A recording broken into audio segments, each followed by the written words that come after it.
Од формален аспект во нашата држава, значи, постои обезбедени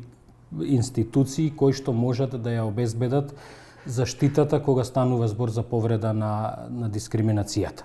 Значи, тргнувајќи од одредени инспекцијски органи, да речеме судските органи, народниот правобранител вклучително. Така да,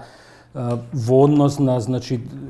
поединечен случај како би можело да се одствари заштитата, значи најнапред е неопходно потребно да се побара веднаш кај самиот работодавец во неговите органи и тела да се побара заштитата, а ако истите не ја обезбедат или да кажеме одреден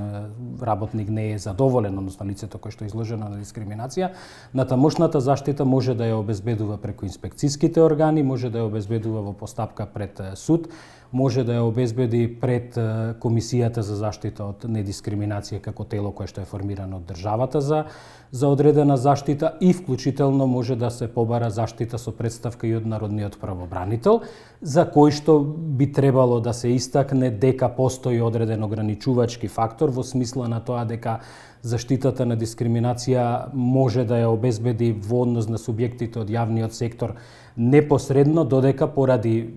проблем од формален аспект, односно од надлежноста на народниот правобранител, по однос на субјектите што се од приватниот сектор може да ја обезбеди посредно, нели, то само преку инспекцијските органи, нели, со давање совети како може да се оствари заштитата и во краен случај во овој сегмент исто така постои одредена надлежност и на Уставниот суд.